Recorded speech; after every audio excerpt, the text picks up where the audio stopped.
Assalamualaikum warahmatullahi wabarakatuh.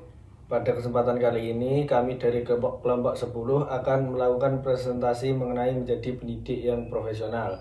Sebelum masuk ke penyampaian materi, izinkan saya untuk memperkenalkan kelompok kami. Yang pertama, saya sendiri Reka Barfitriano. 2. Noval Sakib. 3. Risa Dinar Amelia. 4. Ellen Pramudita Rahma. 5. Dimas Abdul Said. 6. Iqbal Arya Esa Putra. Untuk penyampaian materi akan dijelaskan oleh anggota kelompok kami. Waktu dan tempat kami persilahkan. Hakikat pendidik yang profesional.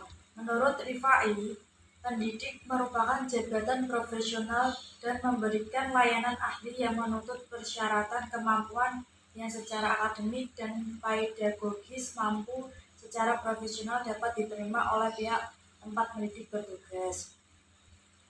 Baik penerima jasa layanan secara langsung maupun pihak lain terhadap siapa pendidik yang bertanggung jawab. Sebagai pendidik profesional, penguasaan bidang studi tidak bersifat terisolasi. Dalam melaksanakan tugasnya, penguasaan bidang studi terintegrasi dengan kemampuan memahami peserta didik, merancang pembelajaran, melaksanakan proses pembelajaran yang mendidik, dan mengevaluasi proses serta hasil pembelajaran.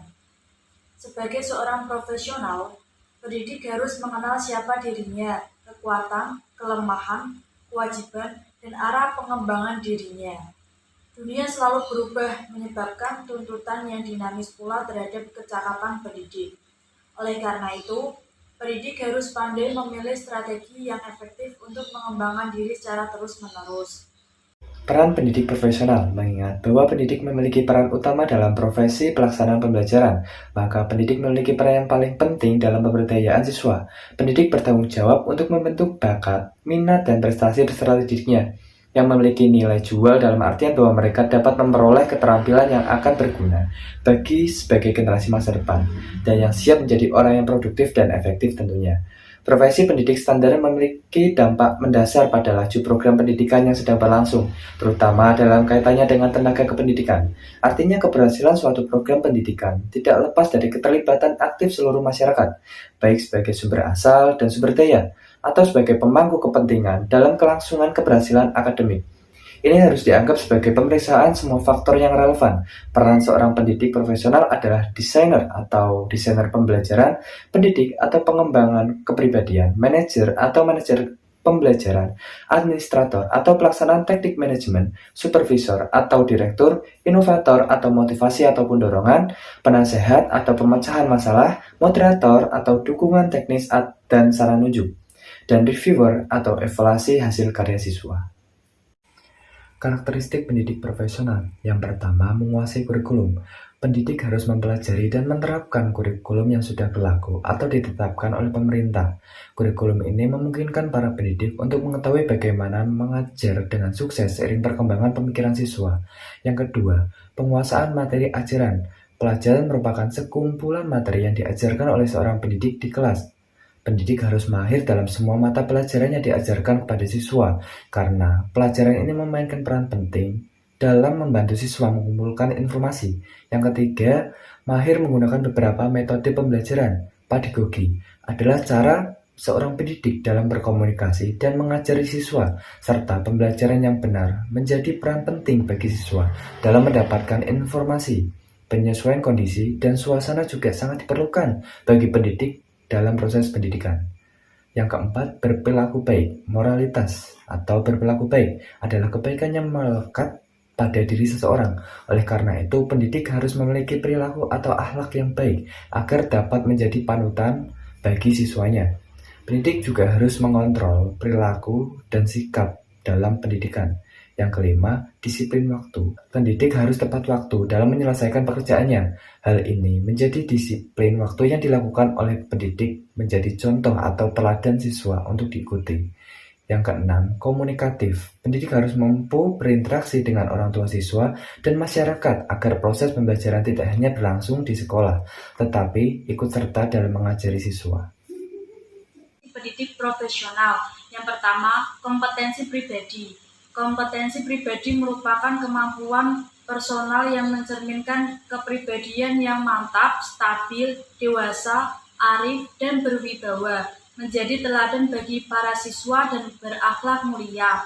Yang kedua, kompetensi profesional. Kompetensi profesional merupakan penguasaan materi pembelajaran secara luas dan mendalam, yang mencakup penguasaan materi kurikulum mata pelajaran di sekolah dan substansi keilmuan yang menaungi materinya, serta penguasaan terhadap struktur dan metodologi keilmuannya. Yang ketiga, kompetensi sosial. Kompetensi sosial tenaga kependidikan adalah salah satu daya atau kemampuan tenaga kependidikan untuk mempersiapkan peserta didik menjadi anggota masyarakat yang baik serta kemampuan untuk mendidik, membimbing masyarakat dalam menghadapi kehidupan yang akan datang. Tenaga kependidikan harus mampu berkomunikasi dengan masyarakat, mampu bergaul dan melayani masyarakat dengan baik, mampu mendorong dan menunjang kreativitas masyarakat, dan menjaga emosi dan perilaku yang tidak baik. Yang keempat, kompetensi pedagogik. Kemampuan pemahaman terhadap peserta didik, perancangan dan pelaksanaan pembelajaran, evaluasi hasil belajar, dan pengembangan peserta didik untuk mengaktualisasikan berbagai potensi yang dimilikinya. Tugas pendidik profesional.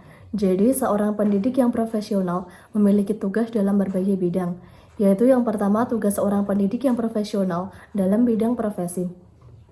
Tugas seorang pendidik yang profesional dalam bidang profesi ini meliputi mendidik, mengajar, dan melatih. Mendidik yaitu melanjutkan dan mengembangkan nilai-nilai kehidupan, mengajar yaitu mengembangkan ilmu pengetahuan dan teknologi, serta melatih yaitu mengembangkan keterampilan pada siswanya. Yang kedua yaitu tugas seorang pendidik dalam bidang kemanusiaan. Jadi seorang pendidik dalam bidang kemanusiaan memiliki 3 tugas, yaitu 1. Seorang pendidik dapat menjadi orang tua bagi siswanya di sekolah. Yang kedua yaitu seorang pendidik dapat menarik simpati para siswanya. Dan yang ketiga yaitu seorang pendidik dapat menjadi motivator dalam kegiatan belajar mengajar. Yang ketiga yaitu tugas seorang pendidik dalam bidang kemasyarakatan. Jadi seorang pendidik dalam bidang kemasyarakatan memiliki beberapa tugas, yaitu mendidik dan mengajar masyarakat untuk menjadi warga negara Indonesia yang bermoral Pancasila, serta mencerdaskan bangsa Indonesia. Jadi kesimpulan pada materi ini adalah pendidik merupakan jabatan profesional dan memberikan layanan ahli yang menuntut persyaratan kemampuan yang secara akademik dan pedagogis, mampu secara profesional dapat diterima oleh pihak tempat pendidik bertugas, baik penerima jasa layanan secara langsung maupun pihak lain terhadap siapa pendidik yang bertanggung jawab. Pendidik bertanggung jawab untuk membentuk bakat, minat, dan prestasi peserta didiknya yang memiliki nilai jual dalam arti sebagai generasi masa depan dan yang siap menjadi orang yang produktif dan efektif. Karakteristik yang harus dimiliki seorang pendidik yaitu menguasai kurikulum, menguasai materi yang akan diajarkan, mahir dalam menggunakan beberapa metode pembelajaran, berperilaku baik, disiplin waktu, dan komunikatif. Seorang pendidik juga harus mempunyai kompetensi supaya kegiatan pembelajaran berjalan dengan efektif dan efisien. Kompetensi tersebut yaitu kompetensi pribadi, kompetensi profesional, kompetensi sosial, dan kompetensi pedagogik. Mungkin itu saja yang dapat kami sampaikan. Untuk kurang lebihnya kami mohon maaf. Wassalamualaikum warahmatullahi wabarakatuh.